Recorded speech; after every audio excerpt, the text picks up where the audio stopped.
Nandini south Indian family से आई थी, इसलिए शादी के बाद अक्सर ही किसी फंक्शन या फिर फेस्टिवल पर वो कांजीवरम साड़ी जरूर पहना करती थी। कुछ भी कहो नंदिनी, तुम्हारी कांजीवरम साड़ी तुम्हारी खूबसूरती में चार चांद लगा देती है। इसको पहनने के बाद तुम बहुत सुंदर लगती हो। वैसे एक बात तो है, कांजीवरम साड़ियों की अपनी ही पहचान है जो देखने से अलग ही पता चलती है। थैंक यू मम्मी जी, आप भी पहना करो ना, आप पर भी बहुत सुंदर लगेंगी। ठीक है बहू, पहन लूंगी, कोई फंक्शन आए तो देखती हूँ। तभी नीलम की सहेली सुमन का फोन आ जाता है। नीलम सुमन से बात करने लगी और कुछ देर बाद फोन रखकर वो नंदिनी से बोली, तुम अभी थोड़ी देर पहले कह रही थी ना कि मैं कांजीवरम साड़ी पहन लूं। मौका आ गया है। मेरी सहेली सुमन की बेटी की सगाई है तो उसने फंक्शन में बुलाए हैं। अच्छा, ये तो बहुत अच्छी बात है मम्मी जी। अब मैं आपके लिए एक सुंदर सी कांजीवरम साड़ी निकाल देती हूँ, आप वही पहन लेना। नंदिनी कमरे में साड़ी देखने चली जाती है। एक बात है नीलम, कुछ भी कहो, हमारी बहू नंदिनी बहुत मिलनसार है।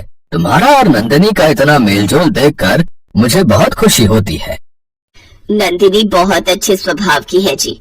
पहले तो जब आशीष ने बोला था कि लड़की मद्रासी है तो मैं यही सोच रही थी कि वो हमारे परिवार में कैसे जुड़ पाएगी, पर नंदिनी ने मेरी सारी चिंता दूर कर दी। वो हमारे परिवार में इतनी जल्दी घुल मिल गई है कि मुझे बहुत खुशी होती है। मम्मी आखिर पसंद किसकी है? नंदिनी अपनी सास के लिए बहुत सुंदर सी कांजीवरम साड़ी निकाल देती है, पर नीलम को साड़ी के साथ का ब्लाउज सिलवाना था। इस वजह से वो नीलम को बाजार ले जाती है। दर्जी की दुकान पर जब नीलम और नंदिनी पहुंचे तो वहाँ सुमन भी आई हुई थी। आपस में बातचीत शुरू हो गई। हाँ, सारी तैयारियां तो हो चुकी हैं, बस साड़ी के साथ के ब्लाउज उठाने थे। मेघा एक सहेली के साथ गई हुई है, उसकी रिश्तेदारी में कोई है जो कांजीवरम साड़ियां बेचते हैं, तो मेघा का बहुत मन था कांजीवरम साड़ी पहनने का। उसने सोचा कि वो थोड़ी बहुत साड़ियां खरीद लेगी।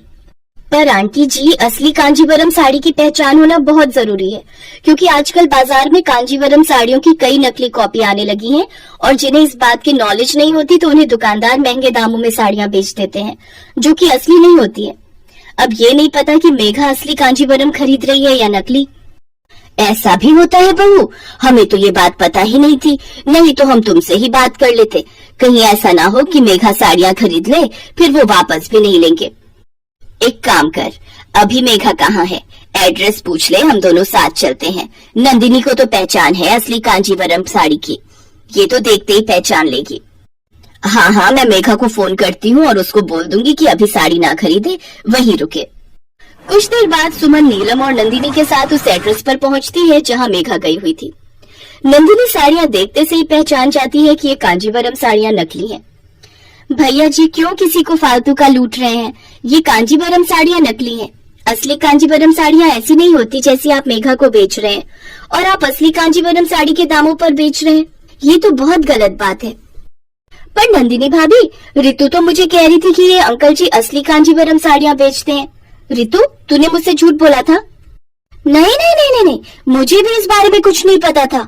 अंकल जी, आप नकली कांजीवरम साड़ियां बेचते हो, आपकी वजह से मेरी फ्रेंडशिप भी खराब हो रही है। मैं मेघा को कई सालों से जानती हूँ, मेरे विश्वास पर ही मेघा आपके पास साड़ियां खरीदने आई हुई है। इतने सालों से मैं कांजीवरम साड़ी बेच रहा हूँ, किसी ने मुझे कोई शिकायत नहीं दी। आपको कैसे पता कि ये नकली है? पहचान है मेरे पास, मुझे शाम तक का समय दीजिए, मैं आपको अपनी असली कांजीवरम साड़ी दिखाती हूँ, फिर दूध का दूध पानी का पानी हो जाएगा। मेघा, हम शाम को फिर आते हैं। हाँ, ये ठीक रहेगा। शाम को नंदिनी अपनी असली कांजीवरम साड़ी लेकर फिर से उस दुकानदार के पास पहुंचती है और सब सामने आ जाता है। नंदिनी की कांजीवरम साड़ी और उस दुकानदार की कांजीवरम साड़ी में जमीन आसमान का फर्क था। सारी बातें साफ हो चुकी थी। दुकानदार मेघा को नकली कांजीवरम साड़ी बेचकर लूटने वाला था, पर नंदिनी की वजह से मेघा बच गई। नंदिनी, आज तुम्हारी वजह से कितना नुकसान होने से बच गया, वरना हम तो लूट ही जाते। आई एम सॉरी मेघा, मुझे इस बारे में कुछ भी नहीं पता था, बल्कि आज नंदिनी भाभी की वजह से मैं भी असली और नकली कांजीवरम साड़ी में फर्क करना सीख गई हूँ। कोई बात नहीं, इट्स ओके। पर मम्मी, अब मैं असली कांजीवरम साड़ी कहाँ से लूँ? चिंता मत करो मेघा, मैं तुम्हारे लिए ऑर्डर पर मंगवा दूंगी, जिनमें से एक कांजीवरम साड़ी मेरी तरफ से तुम्हें गिफ्ट होगी। थैंक यू भाभी, थैंक यू सो मच। सगाई के फंक्शन में जब सबने कांजीवरम साड़ी पहनी तो उसका लुक बहुत डिफरेंट था। देखते से ही लग रहा था कि असली कांजीवरम साड़ी पहनी है, जिसकी सबने बहुत तारीफ की।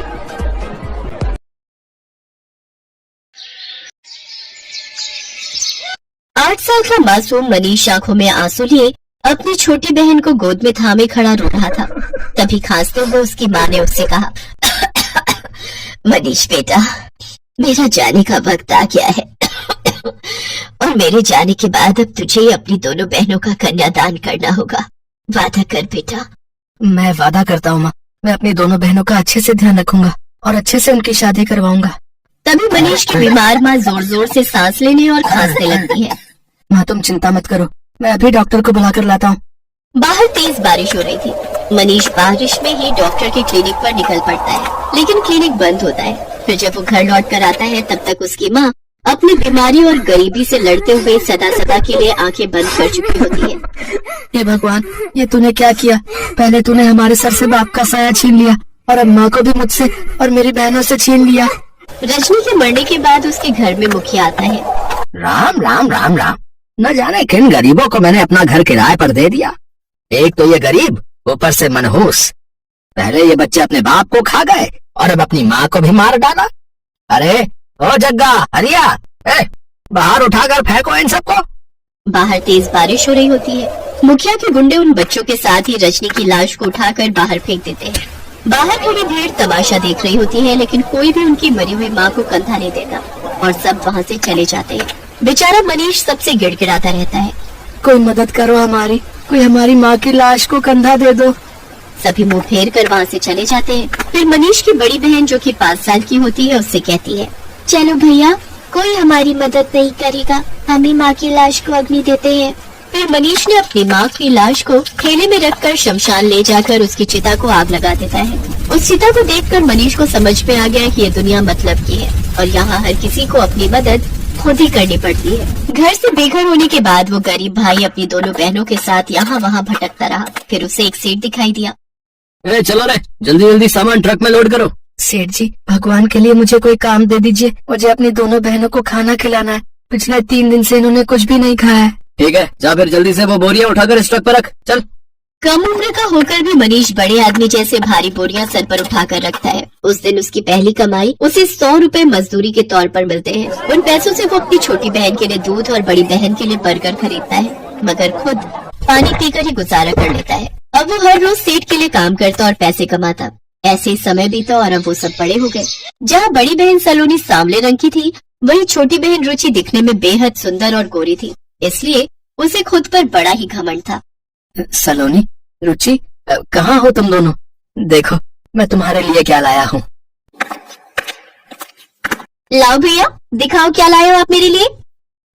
ये लो, ये तुम्हारा, और ये सलोनी, ये तुम्हारा।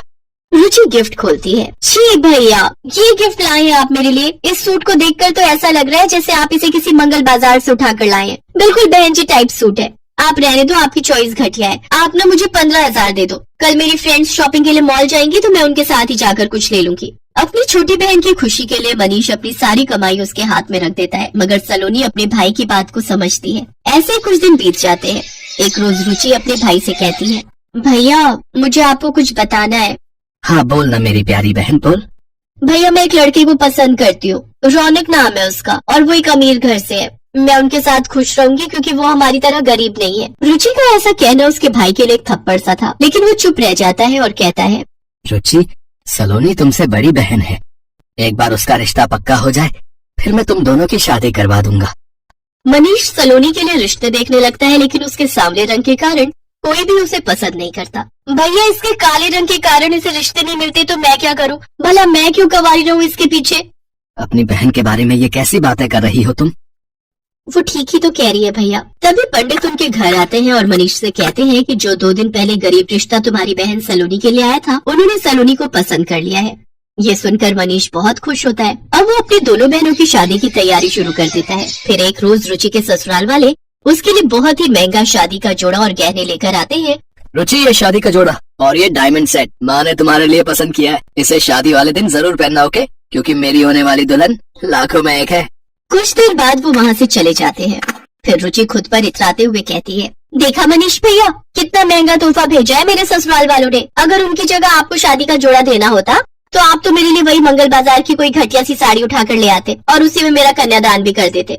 ये कहकर रुचि वो सब सामान लेकर अपने कमरे में चली जाती है, जिसके बाद मनीष खूब रोता है और अपनी माँ की तस्वीर से कहता है, आज मेरी छोटी बहन इस घर से जाते जाते मेरे मन पर घाव कर रही है कि मैं उसके लिए कुछ नहीं कर सका, मैं एक अच्छा भाई नहीं बन सका। माँ, ऐसा मत कहो भैया, आप तो बहुत अच्छे भाई हो, बहुत कुछ किया है आपने हमारे लिए। जहाँ रुचि अपनी कड़वी बातों से मनीष को घाव कर रही थी, वहीं सलोनी अपनी बातों से अपने भाई के घाव भर रही। सलोनी के ससुराल वाले गरीब थे, इसलिए वो उसे शादी का जोड़ा नहीं भेज पाते। फिर मनीष ही अपनी सांवली बहन को एक दुकान से लाल रंग की साड़ी, चूड़ियाँ और श्रृंगार का सामान देता है। ऐसे ही शादी वाला दिन भी आ जाता है। आओ मेरी काली बहन, अंदर आओ, मुझे देखकर बताओ कि इस महंगे और सुंदर शादी के जोड़े में मैं कैसी लग रही हूँ। बहुत सुंदर लग रही हो मेरी बहन, लेकिन सच कहूँ तुम बहुत ही बेकार दुल्हन लग रही हो। ये कैसी बेकार सी साड़ी और गहने पहन रखे हैं तुमने, और ऊपर से ये सस्ती सी कच्ची चूड़ी पहन ली है। उफ, इस गरीब खाने में रहेंगे तो ऐसा ही होगा, इसीलिए मैं जल्द से जल्द इस गरीब खाने से बाहर निकलना चाहती हूँ। उफ, अब तो दम घुटता है इस घर में मेरा। शायद अमीर घर की बहू बनने की खुशी में तुम ये भूल गई हो कि हमारे भैया ने हमें कितनी मुश्किलों से पाला है। माँ बाप का साया सर से उठने के बाद अपना बचपन गंवाकर उन्होंने हमें पाला, खुद भूखे रहकर हमारा पेट भरा और माँ को दिए वादे को पूरा करने के लिए उन्होंने आज तक शादी नहीं की और अपना घर तक नहीं बसाया, और तुम कहती हो कि भैया ने हमारे लिए किया ही क्या है। ये सुनकर रुचि की आंखों के सामने वो दिन याद आ जाते हैं जब उसके गरीब भाई ने बचपन में ही कमाना शुरू कर दिया था और उनका पालन पोषण किया, उन्हें पढ़ाया लिखाया। रुचि को अपनी गलती का एहसास हो जाता है। कुछ देर बाद बारात आ जाती है और अपनी मरती हुई माँ को दिया हुआ वादा वो गरीब भाई अपनी दोनों छोटी बहनों का कन्यादान करके निभाता है। विदाई के वक्त रुचि अपने भाई के गले लगकर रोती है और कहती है, भैया भैया हमें माफ कर देना, माँ के जाने के बाद आपने जिस तरह से हमारा ख्याल रखा वो कोई नहीं रख सकता। काश कि हर भाई आपकी तरह होता भैया। आखिर में वो गरीब भाई अपनी बहन को माफ कर देता है, फिर खुशी खुशी अपनी दोनों बहनों को विदा कर देता है।